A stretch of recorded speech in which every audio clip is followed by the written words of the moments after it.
Hello, my name is Keith, and this is a series of videos about healthy living. If you like these videos, please like and subscribe on my YouTube channels. Those channels are Agency Reviews, Build Your Success, Get Healthy Now, In the World, and KGH Photos and Videos. This video was created during the Mayor's Fitness Challenge, where communities would compete against each other to be deemed the most fit city.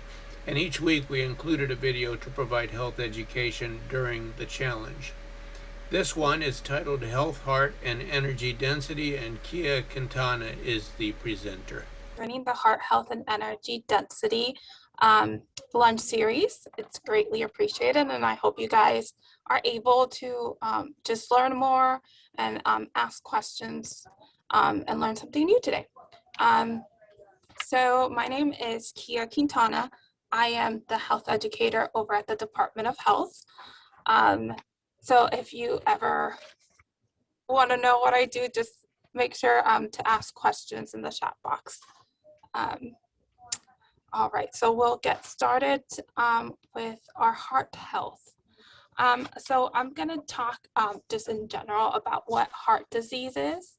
The first thing and why it's important for us to really talk about and learn about heart disease is because it's the leading cause of death for both men and women in the United States. This being February and it's coming to an end, February's Heart Health Month. So it's a perfect time for us to kind of talk about this and end February on this note. Heart disease is a term that's used for several heart conditions. It includes things like coronary heart disease, arrhythmia, heart valve disease, congenital defects. So it includes a vast number of things. So one of the things that I'm not going to do today is talk about symptoms of heart disease, simply because they vary based on the illness that you have. So it can be a vast number of symptoms. Just know that you have options to look at and research depending on the type of heart disease that maybe you have or somebody else in your family has. The CDC website is a really good resource for you guys. There's also American Heart Association. They have really good resources. So there's a vast way that you can learn about symptoms and signs of each individual disease.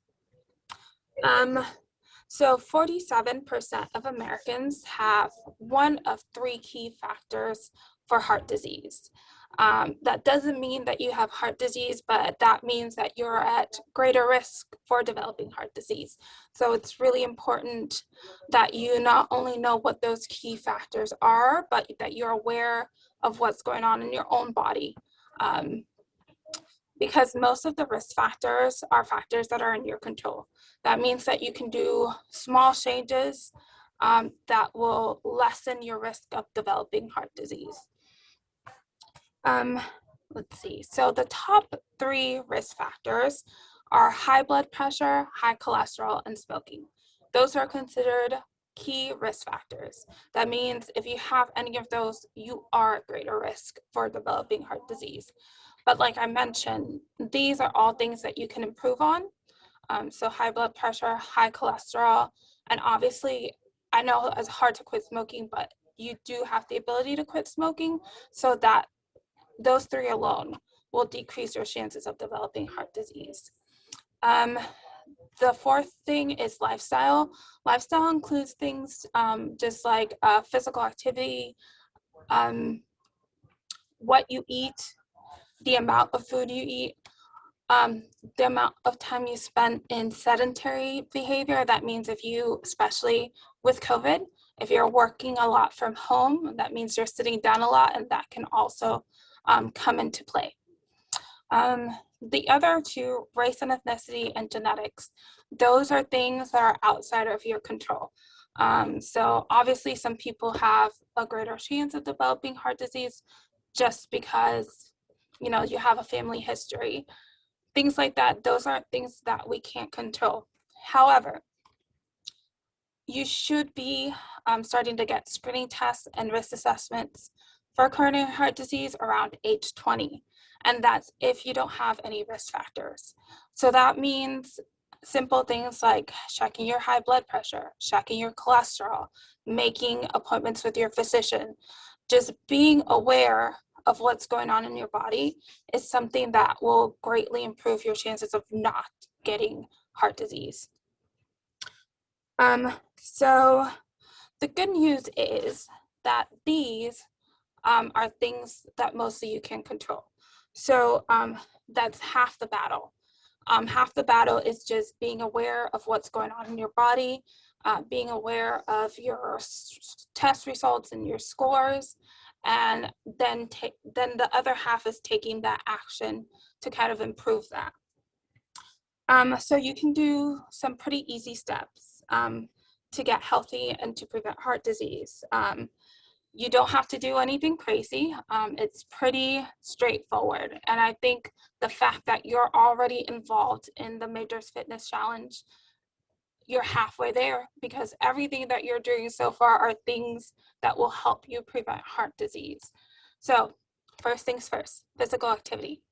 So obviously just get yourself moving. It does not have to be anything crazy. Like, you don't have to run a marathon every month or do anything like that in order to, get your physical activity. You just have to do very simple things like going out and walking 30 minutes each day.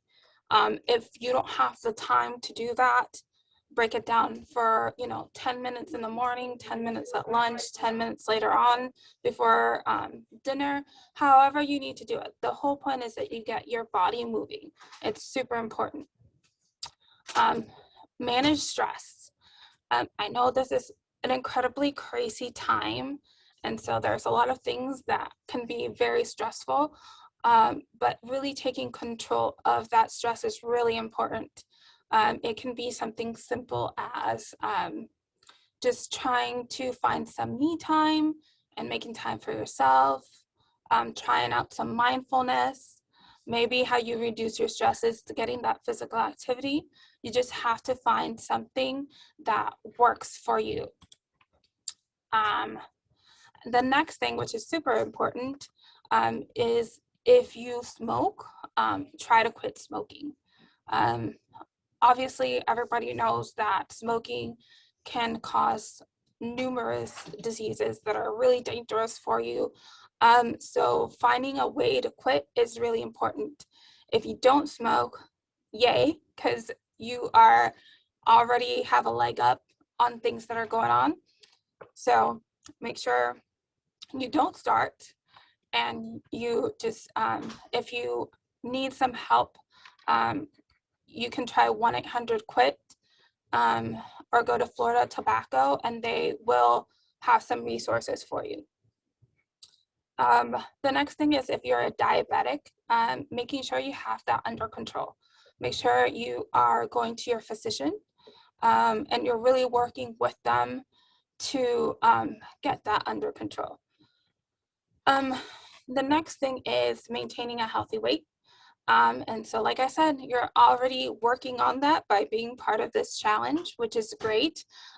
Maintaining a healthy weight is just something really important. It will not only help with heart disease, but it will help with a numerous number of diseases. So, and I know it's challenging, but I'm hoping that I can maybe give you some new ideas and tips that may help you manage your weight, coming up in the next couple of slides.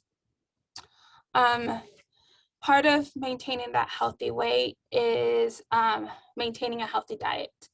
I know it's hard because there's a lot of good food out there, especially if you're a foodie like me. It's really easy to kind of get carried away. So making an effort to maintain a healthy diet is really important. Another really crucial part of that healthy diet is reducing your sodium intake. So sodium is something that easily sneaks into your food, especially if you buy a lot of food from restaurants or you buy a lot of pre-made food. It's just really easy to get that sodium hiked up like crazy. So just make sure you're aware of, especially if you're going out to restaurants or buying pre-made food, you're looking at that nutrition guide and seeing how much sodium is in your food and trying to keep that as low as possible. If you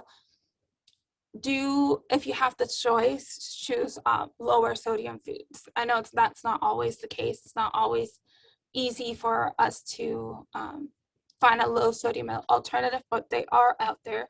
So make sure you put an effort into that. And one of the most important things is just to check in with your doctor. Being aware of your levels, making sure your blood pressure isn't high, your cholesterol isn't high, that all of these are under control is really crucial. I know some people hate going to the doctor, hate being tested, but if you're aware of what's going on in your body, you can't take the steps necessary to help your body to prevent the disease. I mean, it's nice that if you don't know, so you don't care, you think you're fine, that everything's working perfectly healthy, when in reality it isn't. So challenge yourself. If you're worried about going to the doctor, challenge yourself to just go out there, get a visit, get your test goings, and hope for the best. But just knowing you're already taking a step in the right direction. So one of the most challenging things on this list is going to be maintaining a healthy weight and eating healthy. So the next thing that I'm going to talk about is energy density. Now, energy density, I guess it's the new trendy topic, the newest thing to come on the market. And it is based off a book called Volumetrics. Now, energy density is pretty much a measurement that just takes into account the volume of food that you eat. So, and it can be a tool that can be really useful if you feel that you're struggling to lose weight or you're struggling to maintain your weight. If you've been able to lose those 20 pounds, it's really easy to get that hiked back up because you don't know the best way to maintain that weight.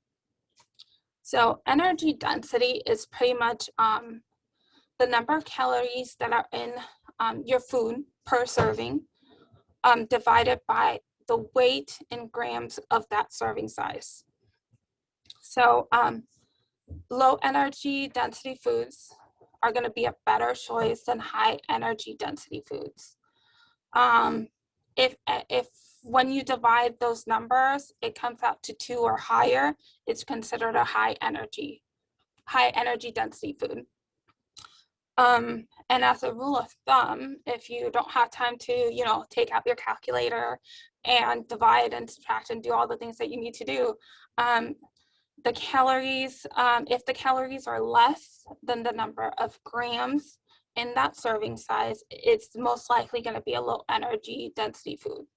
And the whole idea behind energy density is that low energy density foods will fill you up quicker. So you end up eating less, not only during that meal, but throughout the day, because it will keep you full for a longer amount of time.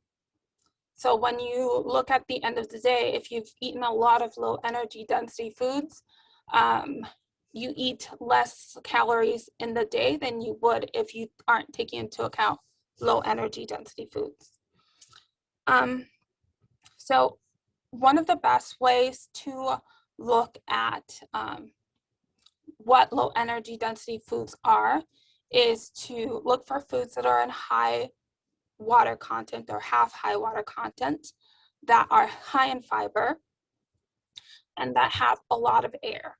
And by air, I mean things like a smoothie, things like maybe an acai bowl that are whipped. Things like that will have a lot of air in them. So things like fruits and vegetables, you can never go wrong with those. But things like popcorn that have air in them is a good alternative instead of eating chips. things like soup have a lot of water in them or have a lot of liquids in them that will make it a lower energy density food. Things like casseroles or chilies. So anytime you add water or some sort of liquid, it will turn that food into a lower energy density food. Now, just a caveat is that be careful when you eat things like a popcorn. There's many types of popcorn, and a lot of them can be drenched in butter or drenched in some sort of flavor, which will increase your sodium intake and will add more calories. When I say popcorn, I basically mean just plain popcorn, maybe a little bit of salt is the ideal when I'm talking about foods like that. So I'm going to give you an example of energy density food. Okay, so I'm going to have a picture of grapes and then a picture of raisins. So grapes are low calorie. They have fiber in them. They have a water content. And then its alternative would be raisins. Now, raisins are considered a healthy snack. However, because they are dried, they don't have that water content, and therefore they're considered a higher calorie and are considered more dense. So they weigh more. So that means grapes are low energy density food, and raisins are actually considered a high energy density food. So even though snacks, there are healthy snacks that are out there, the amount of what they weigh will take into effect what that energy density is. Another really good example is, let's say you have rice with some chicken. You know, pretty standard meal. Depending on your portion size, can be really healthy. However, if you take that same rice and chicken and turn it into rice and chicken soup, you're adding water to it, adding volume to it. And so what happens is you're able to eat less. It's considered a lower calorie food. So you eat less, you get full more quickly. And so you end up eating less than you would if you just had rice with chicken for less calories. And I know some of you will be like, Kia, if I eat just a cup of soup, I'm going to be starving 20 minutes later. And so I want to give you a fair chance, because I know sometimes we're really hungry and so you feel like you aren't full. What I say to that is, when that happens, is give yourself time for your body to adjust. Your stomach has some nerve signals that will alert your brain whether you're full or not, and it can take some time for that to happen. So give yourself time after you eat to determine whether or not you're really hungry or not. And I want you to give that a shot. Maybe one day just try rice with chicken and then get those leftovers and make rice and chicken soup, and see if you can try to eat, if there's a difference, if you do feel fuller for a longer amount of time, if you are able to eat less than you would with rice and chicken. You can also try the same thing with the raisins and the grapes. Try those out, see if those work for you. So one of the great things about energy density is that you don't have to do this with every meal. So you don't have to worry about the energy density with every single meal you're taking. If you just try maybe thinking about low energy density snacks for the day, or maybe you do 1 or 2 meals throughout the day, even if you just do one, it'll help with your total calories at the end of the day. So if you're eating less calories at the end of the day, you're already improving, especially if you're trying to lose weight. If you maybe have a calorie budget that you're working with. These are things that really help. So even just one meal, one snack. I mean, if you want to go and do all of them, by all means, but even just trying 1 or 2 will really help with what your calorie intake is. Um, so, so energy density, like I said, will help you eat less calorie while still feeling full and satisfied for a longer period of time. It also helps with your weight loss, or if you've already lost the weight and all you're wanting to do is maintain a healthy weight, it really helps with that. I know your weight will fluctuate on a daily level, on a daily basis, I'm sorry. But so keeping that in mind will help you keep your calories under control. Um, and then overall, these are things and these are steps that will just help you maintain a healthy heart and maintain your overall health. Um, so this should be it for my PowerPoint presentation. If you have any questions or need me to clarify anything, by all means, either unmute yourself or write in the chat box, and I'd be happy to answer any questions you have.